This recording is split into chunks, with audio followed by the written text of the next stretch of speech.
আসসালামু আলাইকুম ওরহমতুল্লাহ। আশা করি আল্লাহর রহমতে আপনারা সবাই ভালো আছেন। স্বাগতম জানাচ্ছি মাঝি টিভিতে। প্রথমেই শিরোনাম। নতুন ব্যালিস্টিক ক্ষেপণাস্ত্রের পরীক্ষা চালালো পাকিস্তান। ইমরান খানকে সৌদি যুবরাজের ফোন, সৌদির বিমানবন্দরে ড্রোন হামলা। এখন বিস্তারিত। আরও একটি নতুন ব্যালিস্টিক ক্ষেপণাস্ত্রের পরীক্ষা চালিয়েছে পাকিস্তান। এই ক্ষেপণাস্ত্রের পরীক্ষা সফল হয়েছে বলে দাবি করেছে দেশটির কর্মকর্তারা। আনাদুল এজেন্সি জানিয়েছে, ভূমি থেকে ভূমিতে নিক্ষেপযোগ্য শাহিন-1 এই নামের এই ক্ষেপণাস্ত্রের পাল্লা ৯০০ কিলোমিটার। শুক্রবার পাকিস্তানের সেনাবাহিনীর এক বিবৃতিতে বলা হয়, ক্ষেপণাস্ত্রটির বিভিন্ন নকশা ও প্রযুক্তিগত সক্ষমতা যাচাই করে দেখতে এই পরীক্ষা চালানো হয়। বিবৃতিতে আরও বলা হয়, দেশটির প্রেসিডেন্ট আরিফ আলভি, প্রধানমন্ত্রী ইমরান খান ও দেশটির শীর্ষ সামরিক কর্মকর্তারা অভিনন্দন জানিয়েছে এই ক্ষেপণাস্ত্র সংশ্লিষ্ট বিজ্ঞানী ও প্রকৌশলীদের। এখন সৌদি যুবরাজ প্রসঙ্গ।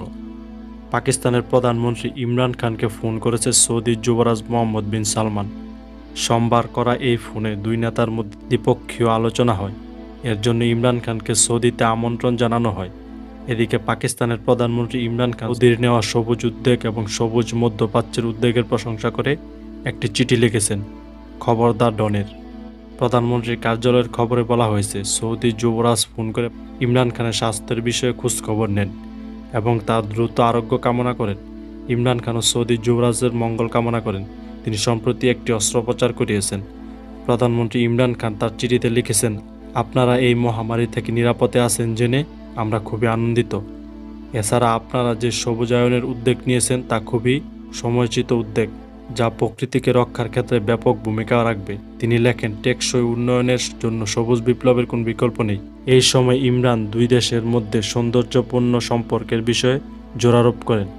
এখন সৌদি আরব প্রসঙ্গ। সৌদি আরবের দক্ষিণ পশ্চিমাঞ্চলে আবা আন্তর্জাতিক বিমানবন্দরে ইয়েমেনের হুতি সন্ত্রাসীরা ড্রোন হামলা চালিয়েছে। শুক্রবার সন্ধ্যায় বিমানবন্দরের স্পর্শকাতর জায়গাগুলোতে ড্রোন হামলা হয় বলে হুতিদের মুখপাত্র ইয়াইয়া সারি দাবি করেছে। ইয়েমেন সীমান্ত থেকে ২০০ কিলোমিটার উত্তরে আবা বিমানবন্দর থেকে সৌদি আরবের অভ্যন্তরীণ ও আঞ্চলিক রুটগুলোতে বিমান চলাচল করে। এই বিমানবন্দরটি দেশটির দক্ষিণ পশ্চিমাঞ্চলে অবস্থিত।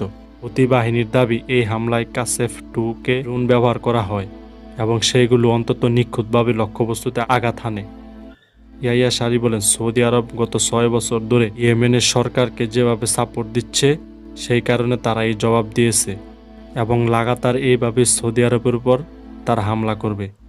ইরানি মদতপুষ্ট হুতি সন্ত্রাসীরা ২০১৪ সালে ইয়েমেনের রাজধানী সানা দখল করার পর দেশটির সৌদির সমর্থিত প্রেসিডেন্ট মানসুর হাদিকে ক্ষমতাচ্যুত করে। পরে মানসুর হাদি দেশ ছেড়ে পালিয়ে যায় সৌদি আরবের রাজধানী রিয়াদে।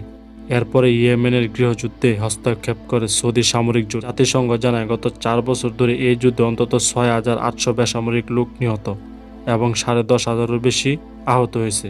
মাঝে মধ্যেই সৌদি শহরগুলোতে একের পর এক ক্ষেপণাস্ত্র ও ড্রোন হামলা করে ইরানি মিত্র হুতি সন্ত্রাসীরা। এ বিষয়ে আপনাদের মন্তব্য কমেন্টে জানান। আসসালামু আলাইকুম। নতুন ভিডিও পেতে আমাদের চ্যানেলটি সাবস্ক্রাইব করুন।